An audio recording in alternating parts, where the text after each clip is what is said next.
ও sir, আমাদের যে প্রজেক্টের ব্যাপারে কথা বলতেছিলাম ওটার কি অবস্থা? আপনি তো আমাকে দেখতে বলছিলেন। তো স্যার প্লিজ যদি একটু দেখে জানাতেন যে আসলে কি করতে হবে। আচ্ছা স্যার, ঠিক আছে, আপনি যেভাবে বলবেন সেভাবেই কাজ হবে, কোনো চিন্তা করবেন না আপনি। আচ্ছা স্যার, আমার তো এখানে কাজ হয়ে গেছে, তাহলে আমি আসি।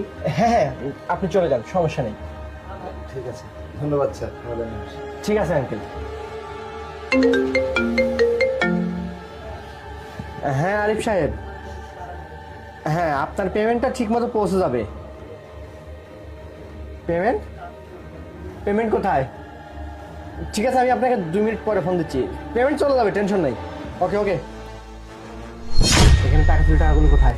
স্যার, এই যে আঙ্কেলটা ছিল না, উনি তো এইমাত্র এখান থেকে চলে গেল। আমার মনে হচ্ছে উনি টাকাগুলো নিয়ে চলে গেছে। আঙ্কেল, আর এখানে বসে না থেকে যাও, দেখে নিয়ে আসুন আগে। ঠিক আছে স্যার, যাচ্ছি। আই বলছি, আয় স্যার, এই যে নিয়ে আসছি। কি ব্যাপার স্যার, আমাকে টানতে টানতে নিয়ে আসতেছে, আমি কি করছি স্যার? আরে এখানে যে টাকা রাখছিলাম সেই টাকা কোথায়?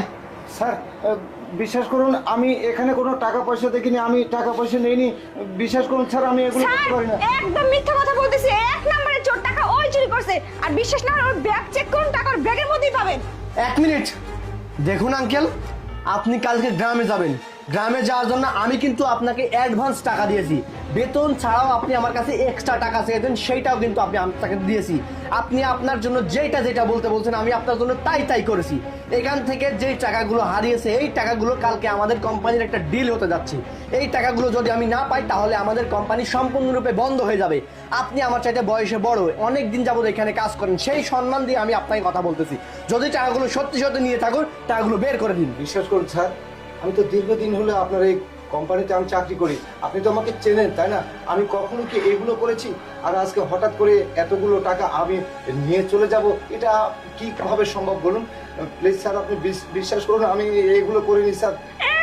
চোরের মায়ের বড় গলা। হ্যাঁ, যেহেতু আপনি টাকাটা নেনইনি, তাহলে আপনার ব্যাগটা চেক করতে দিন। ব্যাগ কেন চেক করতে দিচ্ছেন না? হ্যাঁ আঙ্কেল, প্রিয়া তো ঠিকই বলতেছে। আপনি যদি সত্যি সত্যি টাকা চুরি করে নাই থাকেন তাহলে আপনার ব্যাগ চেক করতে দিতে এত সমস্যা কি?